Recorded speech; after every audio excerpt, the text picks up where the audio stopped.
The winter of 1887 came down hard on the Colorado frontier. Snow piled up like white walls around the old Royce ranch. Most folks in Cedar Falls thought the place was empty. But every night one lamp burned in the barn window. Calder Royce lived alone out there. Had been alone for 12 long years. The townspeople whispered about him when he rode into town for supplies. They said he was strange. Said he talked to ghosts. Said he never got over what happened to his wife and baby all those years ago. But Calder did not care what they said. He had his horses. He had his work. And he had his memories locked away deep in his heart like winter keeps the earth frozen. The ranch sat 3 miles from town. Close enough to see the smoke from chimneys on clear days. Far enough that nobody bothered him, just the way he liked it. On this particular night, the wind howled like a hungry wolf. Snow fell so thick you could not see your hand in front of your face. Calder sat by his fireplace mending a bridle. His coffee had gone cold hours ago, but he did not notice. Time moved different when you lived alone. Around midnight, Calder heard something strange. At first he thought it was the wind playing tricks, but there it was again, a sound that made his blood run cold and his heart race at the same time. Crying, a baby crying. Calder set down his leather work and listened hard. The sound came from outside near the front fence. He grabbed his coat and lantern, then stepped into the storm. The cold hit him like a slap. Snow stung his face and filled his boots with every step, but he kept walking toward that sound. That impossible sound that reminded him of nights he tried so hard to forget. There, by the wooden fence post, he found her, a tiny bundle wrapped in a horse blanket. The baby was maybe 6 months old, with dark hair peeking out from under the wool. Her little face was red from cold, and her cries were getting weaker. Calder knelt down in the snow and picked her up gentle as he could. She was so small, so helpless. When he lifted the blanket to check if she was hurt, something made his heart skip, the stitching on the blanket. He knew that stitching. His wife Sarah had sewn that pattern years ago, back when they thought they would have children to keep warm. But that was impossible. This blanket had been lost in the fire that took his family. He had watched it burn along with everything else he loved. The baby looked up at him with big brown eyes. Eyes that seemed too old for such a young face. She reached out one tiny hand and grabbed his finger. Her grip was strong for someone so small. "Where did you come from, little one?" Calder whispered. His voice was rough from not talking to anyone for days. "And how did you get my Sarah's blanket?" The baby just looked at him, like she was trying to tell him something important, something she could not say with words. Calder carried her inside and set her by the fire. She had stopped crying now, but she was still cold. He wrapped her in his own coat and tried to think what to do. He knew nothing about babies. Had not held one since the day he lost everything. But this little girl needed help, and there was nobody else around for miles. The next morning, Calder rode to town. The baby slept against his chest, wrapped up warm. He went straight to Clara Denning's house. Clara was the closest thing Cedar Falls had to a doctor. She delivered babies and mixed herbs for sick folks. More important, she was the only person in town who did not look at Calder like he was crazy. "Mercy," Clara said when she opened her door. "Calder Royce, is that a baby?" "Found her by my fence last night," Calder said. "In the snow. She needs proper care." Clara took the baby and looked her over careful. "She seems healthy enough. Cold and hungry, but nothing that cannot be fixed. Come inside." Clara's house was warm and smelled like dried flowers. She made a bed for the baby in a wooden crate lined with soft cloth. Then she heated some milk and fed the little girl with a spoon. "Someone left her on purpose," Clara said while the baby ate. "Look at this blanket. It is good wool, well made, and she is clean. Someone cared for her before they left her." Calder watched the baby drink the warm milk. Why would someone leave her in a snowstorm? She could have died. "Maybe they knew you would find her," Clara said quiet. "Maybe they knew you would take care of her." The baby finished eating and reached for Calder again. This time she grabbed the chain around his neck. At the end of that chain was a small silver locket, Sarah's locket, the only thing that survived the fire. The baby held the locket tight and made soft baby sounds. "Happy sounds. She likes you," Clara said. "Look how calm she is in your arms." Calder looked down at the tiny face. The baby was staring right at him like she knew him, like they were old friends meeting again after a long time apart. "I cannot keep her," Calder said. "I do not know how to raise a child." "Seems to me you are doing just fine," Clara replied. But she will need a name. Cannot just call her baby forever. Calder thought about it. The baby had come in the snow, quiet and mysterious like winter itself. Eloise, he said finally. I will call her Eloise. Word spread fast in a small town like Cedar Falls. By afternoon, everyone knew about Calder Royce and the baby he found in the snow. Folks had opinions, and most of them were not kind. That man has no business raising a child, said Mrs. Hartwell at the general store. Living out there alone like some kind of hermit. Where did that baby really come from? Asked Tom Brennan. Seems mighty strange, her just appearing like that. But the person asking the most questions was Sheriff Judd Mathers. He came by Clara's house while Calder was still there. Heard you found yourself a baby, Royce, the sheriff said. He was a big man with a thick mustache and eyes that never seemed to smile even when his mouth did. Mind if I take a look? Calder did not like the way the sheriff looked at little Eloise. There was something hungry in his eyes, something that made Calder want to ride away fast. She is sleeping, Calder said. Won't take but a minute. The sheriff stepped closer. Got to make sure she is not stolen property, you understand? Lot of missing persons reports come through my office. The sheriff studied the baby real careful. He looked at her face, her hair, even the blanket she was wrapped in. His jaw got tight when he saw the stitching pattern.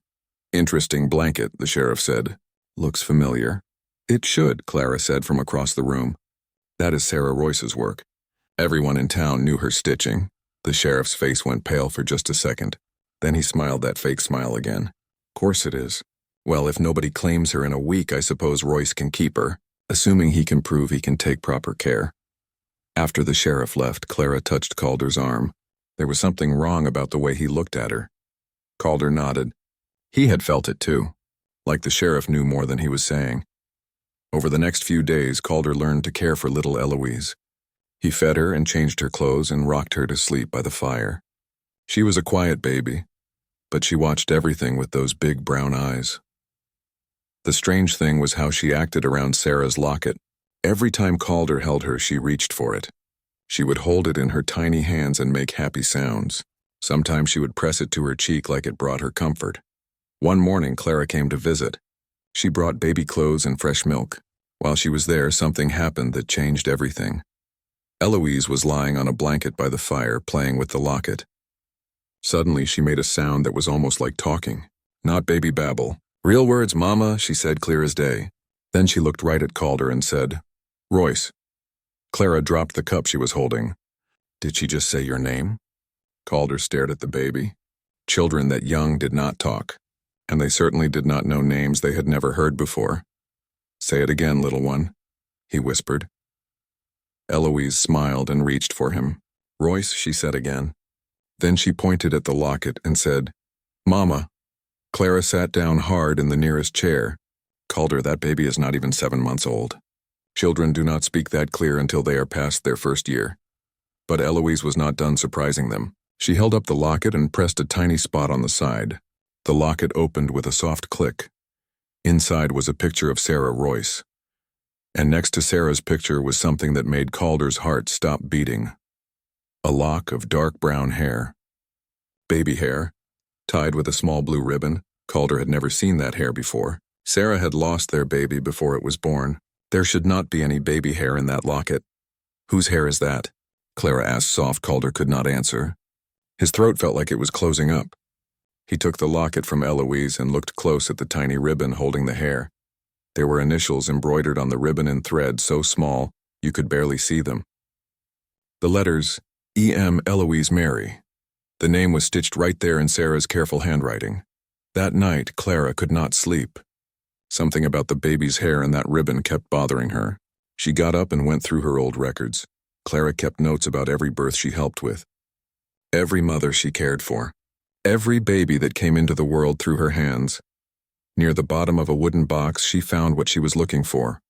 A letter written in shaky handwriting on cheap paper. The letter said, Please help me. I am with child and have nowhere to turn. The father will not claim us. Says he has a reputation to protect. I heard you help women like me. I can pay a little. Please write back if you can see me. I am desperate. E.M. Clara remembered now. About 8 months ago, a young woman had come to her in the middle of the night.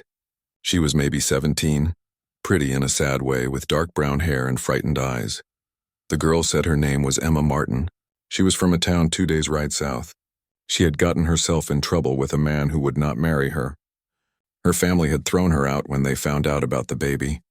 Clara had helped Emma through the birth. It was a hard delivery, but the baby came healthy. A little girl with her mother's dark hair and strong lungs.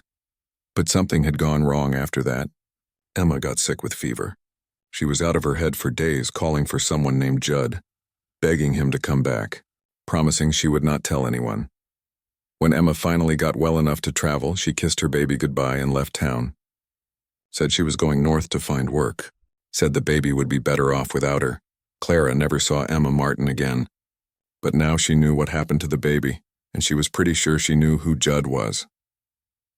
The next morning, Clara rode out to Calder's ranch. She brought the letter and her memory of that terrible night 8 months ago. The baby's mother came to me, Clara told Calder. Her name was Emma Martin. She died giving birth, but not right away. She lived long enough to tell me things. Clara explained about Emma and the man who got her pregnant, how he was someone important in town, someone with a reputation to protect, someone whose name Emma called out in her fever. Judd, Clara said. She kept calling for Judd. Calder's face went hard as winter stone. Sheriff Mathers, that is what I think too.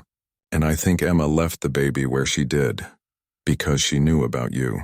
Knew you lost a wife and child. Knew you would understand what it meant to love someone that much. They were interrupted by the sound of horses outside. Through the window they could see Sheriff Mathers riding up with 2 of his deputies.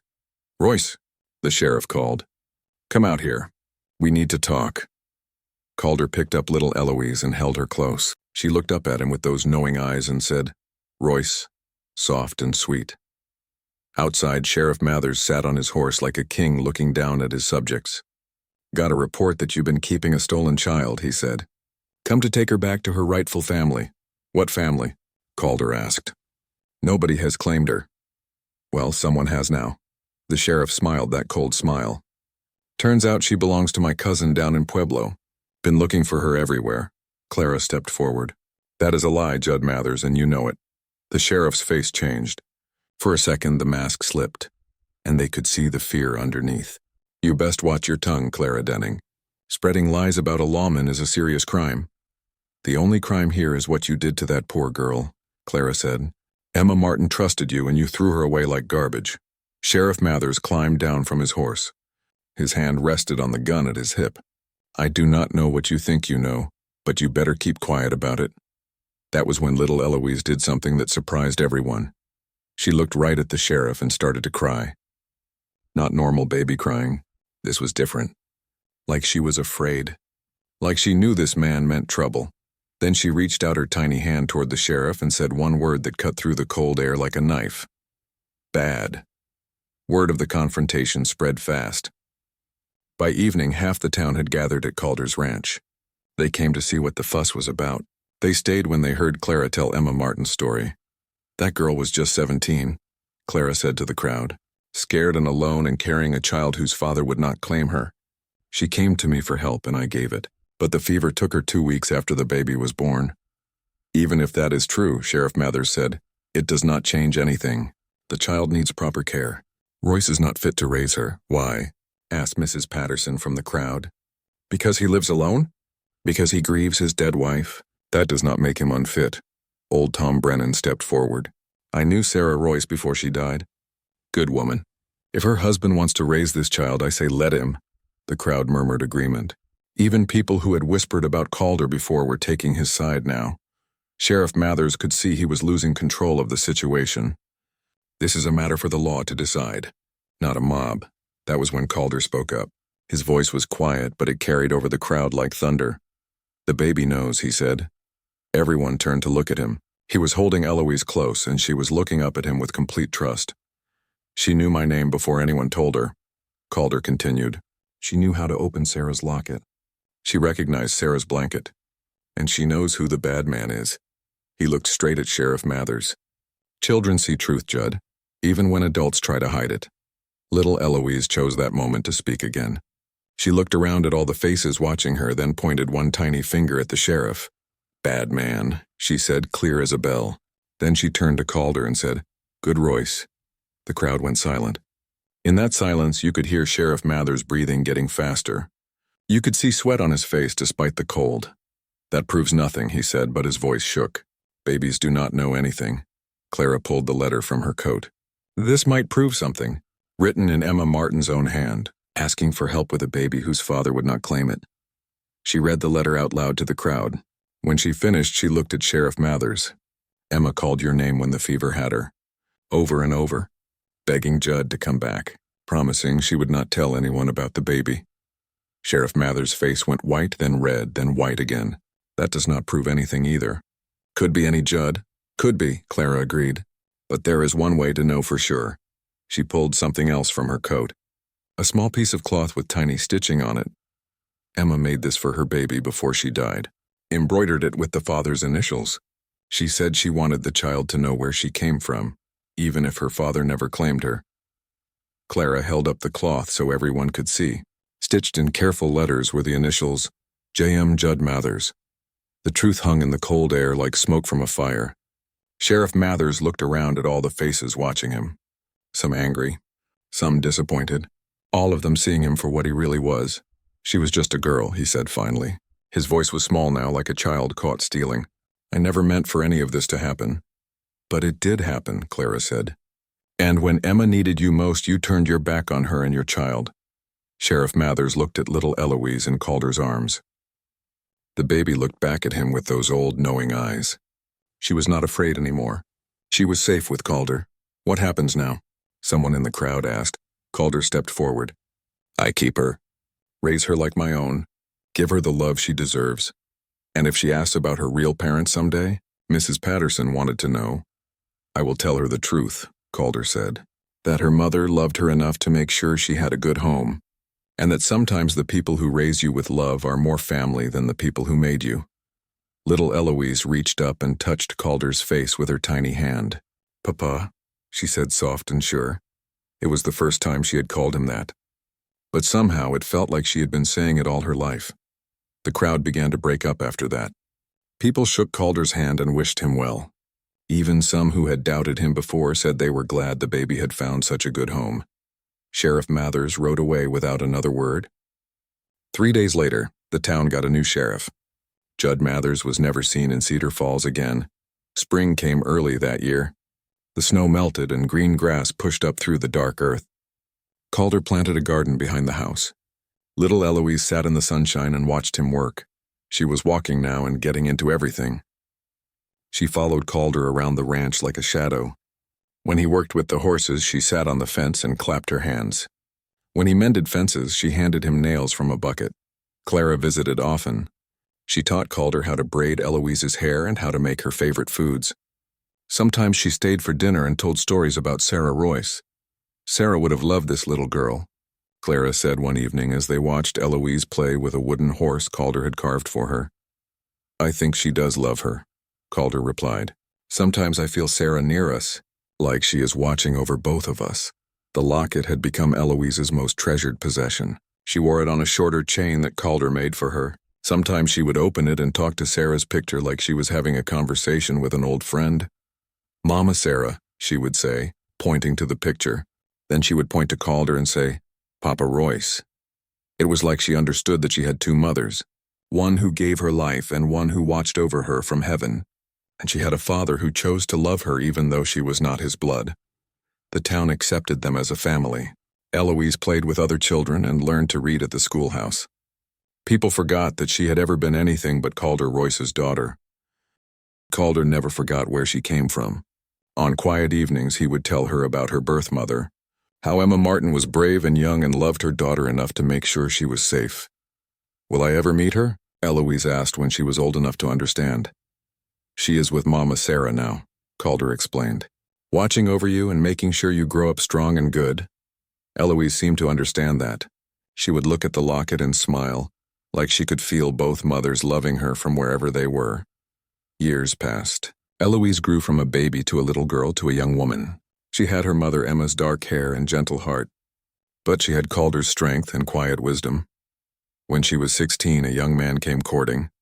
Calder watched from the porch as they walked by the creek, talking and laughing. It reminded him of another time when he was young and in love with a girl named Sarah.